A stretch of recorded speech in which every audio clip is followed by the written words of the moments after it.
Hello everyone, I hope आप सब खैरियत से होंगे। मैं हाजरा शेख अपने यूट्यूब चैनल वेलकम ट्यूटोरियल में आप सबका तहे दिल से स्वागत करती हूँ।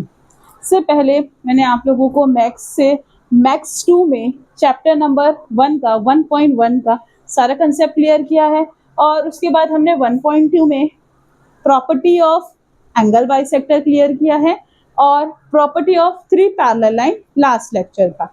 और आज हम बहुत ज्यादा इंपॉर्टेंट कंसेप्ट कवर करने जा रहे हैं। समझ जाओ कि अगर सिमिलैरिटी आपको पढ़ना है तो सिमिलैरिटी में आपका मेन हीरो जो है वो है जो आपको पढ़ना है basic proportionality theorem. Basic proportionality theorem आपको एग्जाम में 80 to 85% यहाँ पर पूछा जाता है। बेसिक प्रोपोर्शनलिटी थ्योरम के बेस या तो थ्योरम होगा या तो उससे रिलेटेड क्या होंगे, क्वेश्चंस होंगे, लेकिन एनी हाउ ये कंसेप्ट एग्जाम में पूछा ही जाता है और आज आपका ये कंसेप्ट मैं क्लियर करने की कोशिश करूंगी। इसे अच्छी तरीके समझने के लिए लास्ट तक बने रहिए। अब यहाँ पर क्या है, थ्योरम, बेसिक प्रोपोर्शनलिटी थ्योरम। ये आपको 9th के बाद 10th में एक न्यू कंसेप्ट है। इस थ्योरम के अकॉर्डिंगली आपको ट्राइंगल की स्टडी करना है कि ट्राइंगल में 3 साइड्स होते हैं। हम यहाँ 3 साइड्स देखेंगे, AB, AC एंड BC। ये 3 साइड्स हमारे ट्राइंगल के। और अब यहाँ पर हम देख रहे हैं कि एक लाइन है जो कि BC के पैरेलल है। उस लाइन का जो नेम है वो L है। Line L which is parallel to BC, BC के पैरेलल है और रिमेनिंग 2 साइड को 2 डिफरेंट डिस्टिंक्ट पॉइंट पर इंटरसेक्ट कर रही है। जैसे कि आप देख सकते हैं, AB को पॉइंट P पर और AC को पॉइंट Q पर क्या कर रहा है, लाइन L इंटरसेक्ट कर रहा है। मतलब तीनों साइड से उसका रिलेशन है। फर्स्ट BC से पैरेलल है और AB और AC को 2 डिफरेंट पॉइंट पर P एंड Q पर वो क्या कर रहा है, इंटरसेक्ट कर रहा है। ये बेसिक प्रोपोर्शनलिटी थ्योरम का मेन कंसेप्ट है। अब मैं इसे रीड करके आपको बताती हूँ। If a line parallel to a side, a line means L, parallel to a side means BC, line L line BC के क्या है, पैरेलल है। ठीक है। A triangle intersect the remaining sides, जो लाइन है वो ट्राइंगल के रिमेनिंग साइड को क्या कर रहा है, इंटरसेक्ट कर रहा है in 2 distinct point. 2 distinct point कौन है हमारे, P and Q। Then the line divide the side in the same proportion, यानी जो यहाँ पर प्रपोर्शन फ्रेम होगा वो क्या होगा, इक्वल होगा। तो कौन सा प्रपोर्शन फॉर्म हो रहा है यहाँ पर, हम यहाँ से कॉमन पॉइंट A देख रहे हैं तो A से हम डिस्टिंक्ट पॉइंट P तक आएंगे तो क्या है यहाँ पर प्रपोर्शन किसका, AP divided by PB is equal to AQ upon QC। तो बेसिक प्रोपोर्शनलिटी थ्योरम हमसे क्या कहता है कि जब हमारा एक लाइन एक साइड के पैरेलल है तो वो रिमेनिंग 2 साइड्स को 2 डिस्टिंक्ट पॉइंट को पर प्रोपोर्शन में, इक्वल प्रोपोर्शन में क्या करता है, डिवाइड करता है। इक्वल प्रोपोर्शन में DP AP upon PB is equal to AQ upon QC। तो यहाँ हमारा कंसेप्ट हुआ AP upon PB is equal to AQ upon QC। इसी को हम कहते हैं property of basic proportionality theorem. अब इससे रिलेटेड हम क्वेश्चन सॉल्व करेंगे। प्रैक्टिस सेट 1.1 में क्वेश्चन नंबर 2, प्रैक्टिस सेट 1.1 में क्वेश्चन नंबर 2 है हमारा, जो कि कंसेप्ट है on the basis of basic proportionality theorem. In a triangle PQR, PQR ये आपका एक ट्राइंगल है। PM, PQ, PR and NR की वैल्यूज गिवन है। State whether the line NM is a parallel to side RQ, give reason. आपको यहाँ बताना है कि क्या आपका NM और RQ, NM पैरेलल लाइन है, दो टू डिस्टिंक्ट पॉइंट पर इंटरसेक्ट कर रहा है और आर क्यू जो है वो हमारा ट्रायंगल का एक साइड है। तो हमको बताना है क्या ये दोनों पैरेलल है। तो हमने इस थ्योरम में क्या देखे, if two lines are parallel, अगर वो पैरेलल है तो उनका प्रोपोर्शन सेम होगा। ये है बेसिक प्रोपोर्शनलिटी थ्योरम। हमें यहाँ क्या बताना है कि यहाँ पर ये लोग पैरेलल हैं। तो ये पैरेलल बताने के लिए आपको ये क्लियर करना होगा कि क्या उनका प्रोपोर्शन सेम है। मीन्स हमें कन्वर्स ऑफ थ्योरम करना है कि हमें यहाँ पर कह रहा है कि पैरेलल है तो प्रोपोर्शन सेम है, लेकिन हमें क्या बताना है कि प्रोपोर्शन सेम है तो पैरेलल है। तो मेन हमें क्या क्लियर करना है कि हमें चेक करना है कि जो ये गिवन इंफॉर्मेशन है उनका प्रोपोर्शन सेम है या नहीं है। तो उसके लिए हमारे पास जो बेसिक इंफॉर्मेशन है वो चेक करते हैं। क्या क्या बेसिक इंफॉर्मेशन है, पी क्यू, फर्स्ट है पी एम। पी एम की वैल्यू कितनी है 15 and P Q the whole, P Q कितना आपके पास 25।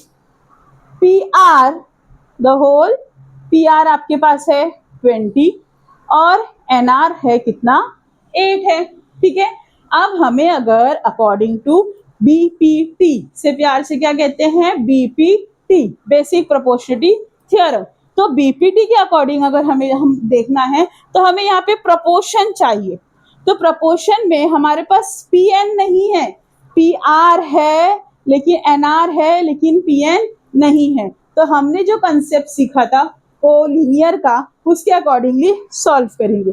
तो कौन कौन कोलिनियर है, पी एन आर कोलिनियर। ठीक है, ये यहाँ पर क्या है कोलिनियर है। तो अब जब ये कोलिनियर है तो आप क्या करने, हमने इससे पहले भी सीखा था, क्या कंसेप्ट देखेंगे, first third is equal to first second plus second third. ना put the values, P R कितना आपके पास 20, पी एन फाइंड आउट करना है, एन आर कितना है 8। अब क्या होगा, हमें पी एन फाइंड आउट करना है, एन यहाँ क्या है एडिशन में है, वहां जाएगा तो क्या होगा अपोजिट साइड में सब्ट्रैक्शन। तो 20 minus 8 is equals to P N. तो पी एन का आंसर कितना आएगा, 20 माइनस 8 कितना होता है 12। तो आपका ये आया पी एन का आंसर। नेक्स्ट अब हम क्या करेंगे, पी एम क्यू, हमारा नेक्स्ट टर्म है पी एम क्यू। ये भी क्या है कोलिनियर है, आर कोलिनियर। कोलिनियर का क्या कंसेप्ट हमने यूज किए, first third is equal to first second plus second third.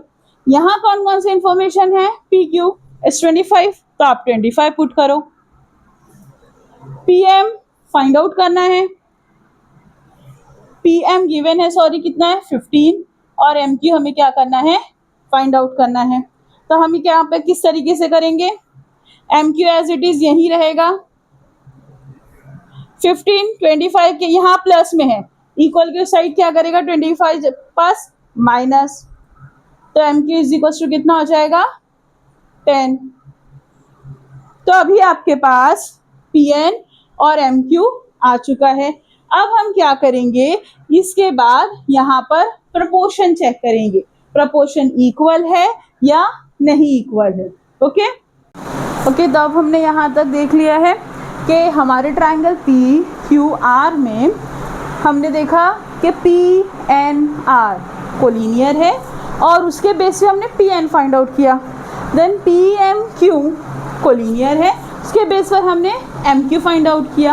अब हमारे पास प्रोपोर्शंस जो हैं वो यहाँ पर आ चुके हैं। पी एन की वैल्यू हमारे पास है एन आर है, पी एम की वैल्यू है एम क्यू है। अब हमें अगर ये चेक करना है कि एन एम इज पैरेलल है या नहीं, N M is parallel to R Q, possible है या नहीं, उसको आपको चेक करने के लिए इनका जो रेशो है वो सेम लाना होगा। अगर रेशो सेम है तो by converse of BPT basic proportionality theorem आपका एनएम आर क्यू के पैरेलल होगा, और अगर प्रोपोर्शन सेम नहीं है तो ये पैरेलल नहीं होंगे। तो हमें क्या चेक करना है, सबसे पहले P N upon N R is equal to, P N की वैल्यू हमारे पास कितनी आ चुकी है 12, और एन आर कितना है हमारे पास 8। Both are the factors of 4, 4 से डिवाइड पॉसिबिलिटी यहाँ पर 4 2 ज़ा 4 3 ज़ा, तो हमारा आंसर आया 3/2। Give the equation 1। नेक्स्ट जो प्रोपोर्शन में रेशियो हमारा यहाँ पर P M and M Q, P M upon M Q. P M की वैल्यू कितनी है यहाँ पर 15, और एम क्यू कितना हमारे पास 10 है, तो हम लिखेंगे 15/10। अब ये दोनों किसके फैक्टर्स हैं 5 के मल्टीपल्स हैं, तो आप 5 से कैंसिल आउट कर सकते हैं, 5 2 ज़ा 5 3 ज़ा, तो आपका आंसर आया 3/2। This is the second equation. From equation 1 and 2, what we conclude from equation 1 and 2, both the ratios are same. यहाँ अगर हम चेक करें राइट हैंड साइड सेम है, तो आपका लेफ्ट हैंड साइड भी क्या होगा सेम होगा। We can write Pn upon Nr is equals to Pm upon MQ from equation 1 and 2। Means हम बेसिक प्रोपोर्शनलिटी थ्योरम के बहुत करीब पहुंच चुके कि इसमें हमने क्या देखा था कि अगर पैरेलल है तो रेशो सेम है।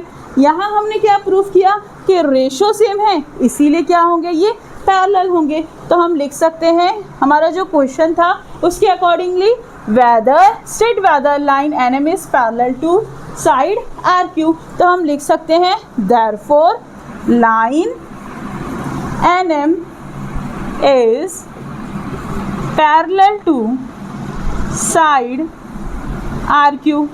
अब इसका रीज़न भी देना होगा। मैंने आपको इससे पहले भी बताया कि अगर आपको ये मैक्स 2 में लेसन सिमिलैरिटी है, सर्कल है, ये लेसन करना है, तो इसमें आपको रीज़न देना ही होगा कि रीज़न यहाँ पर अगर नहीं होगा तो आपका मार्क्स क्या होगा डिडक्ट हो जाएगा। तो आपको रीज़न क्या देना है, ये कैसे कंक्लूड किया, क्यू पैरेलल है। बेसिक प्रोपोर्शनलिटी थ्योरम ये कहता है कि पैरेलल है तो रेशो सेम है, यहाँ हमने उसका कन्वर्स किए, रेशो सेम है इसलिए पैरेलल है, तो हम यहाँ लिखेंगे by converse of BPT. Okay, by converse of BPT. अब आप बीपीटी यूज़ कर सकते हो बेसिक प्रोपोर्शनलिटी थ्योरम के जगह पर, क्योंकि अगर आपको शॉर्ट में लिखना, आप दोनों ही पॉसिबिलिटी है। बोर्ड एग्जाम में भी आप बेसिक प्रोपोर्शनलिटी के प्लेस पर बीपीटी भी क्या कर सकते हो, लिख सकते हो। तो इस तरीके से हमने यहाँ पर इसे प्रूफ किया कि अगर रेशो सेम है तो रेशो सेम है, तो उसके बाद हम क्या कर सकते हैं, उसे पैरेलल लिख सकते हैं by the converse of BPT. I hope ये आपको बहुत अच्छे से समझ आ गया होगा। आपको कुछ डाउट है तो प्लीज़ कमेंट में पूछ सकते हैं। तो अब तक हमने क्या देखा कि हमने बेसिक प्रोपोर्शनलिटी थ्योरम देखा।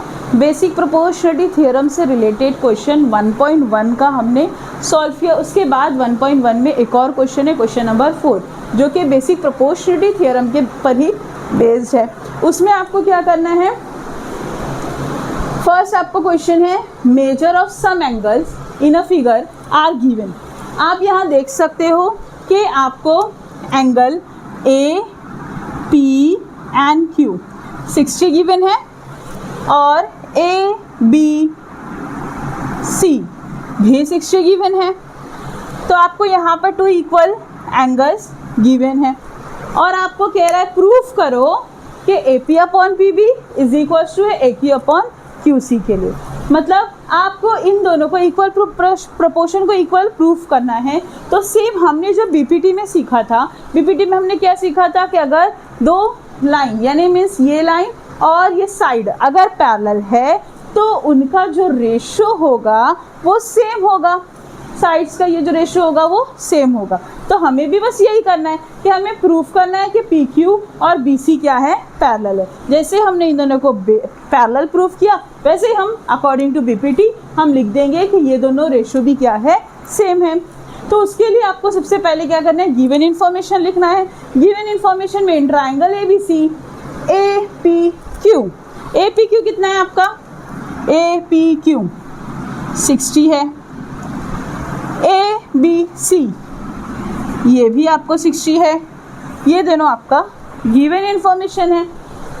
इसके अलावा अगर आप इस चीज़ पर ध्यान दें कि आपने 8th स्टैंडर्ड में two parallel line and the transversal lesson सीखा होगा, उसमें आपने बहुत सारे टाइप्स के एंगल्स देखे होंगे। तो यहाँ पर कौन सी है, line L is parallel to line M, और यहाँ पर एस क्या है, ट्रांसवर्सल है। अब ट्रांसवर्सल यहाँ पर लाइन एल के साथ इंटरसेक्ट कर रहा है और यहाँ पर लाइन एम के साथ, तो ये दोनों जो एंगल हैं ये दोनों एंगल इक्वल होते हैं by corresponding angle. Corresponding angle की प्रॉपर्टी के थ्रू ये दोनों एंगल क्या होंगे, सेम होंगे। लेकिन उसके लिए क्या कंडीशन है कि अगर दो लाइन पैरेलल है तो ही करस्पॉन्डिंग एंगल सेम होते हैं। तो अब जब हम यहाँ पर ये सीख रहे हैं कि if two lines are parallel, ये पैरेलल है तो ही करस्पॉन्डिंग पॉसिबल है। अगर मैं ऐसा कहूँ कि ये दोनों पैरेलल नहीं है और फिर मैंने करस्पॉन्डिंग कहूँ तो ये इन्फॉर्मेशन क्या है, रॉन्ग है। कि आपको अगर करस्पॉन्डिंग एंगल को इक्वल प्रूफ करना है तो पॉसिबिलिटी है कि आप सबसे पहले आप क्या करो, एल और एम को क्या करो, पैरेलल प्रूफ करो। एल और एम पैरेलल है then they are equal by corresponding angle. तो सेम यही कंसेप्ट हमें इस क्वेश्चन में यूज़ करना है। क्या है इसमें कि A P Q and A B C are corresponding angle, क्योंकि ये दोनों सेम है तो ये कौन सा एंगल है, करस्पॉन्डिंग एंगल। तो अभी सेम हम देख रहे हैं कि करस्पॉन्डिंग एंगल यहाँ अगर सेम है करस्पॉन्डिंग एंगल, तो हम बोल सकते हैं कि पी क्यू और बी सी भी क्या है, पैरेलल है, क्योंकि सेम पैरेलल तो करस्पॉन्डिंग एंगल सेम होते हैं। यहाँ करस्पॉन्डिंग एंगल है इसीलिए ये दोनों क्या होंगे, पैरेलल होंगे। तो we can write P Q is parallel to B C, APQ and ABC are corresponding angle. तो ये जो करस्पॉन्डिंग एंगल है यहाँ पर तो ये पैरेलल पर ही बनेगा। तो जाहिर सी बात है कि हमारा PQ और BC भी क्या हो गया, पैरेलल हो गया। किस रीज़न से, by the property of corresponding angle. Corresponding angle की प्रॉपर्टी के थ्रू ये दोनों क्या हुए, पैरेलल हुए। अब जैसे ही हमें पैरेलल मिल गया हमारा काम तो हो गया। अब हमें क्या प्रूफ करना है इसे कि ये कौन से उस पर सूट कर हमारा, बीपीटी पर। तो by basic proportionality theorem, by basic proportionality theorem के अकॉर्डिंगली क्या होगा कि अगर दो लाइन पैरेलल है, यहाँ पर एक लाइन और एक साइड पैरेलल है, तो उनके साइड्स का जो रेशो होगा वो इक्वल होगा।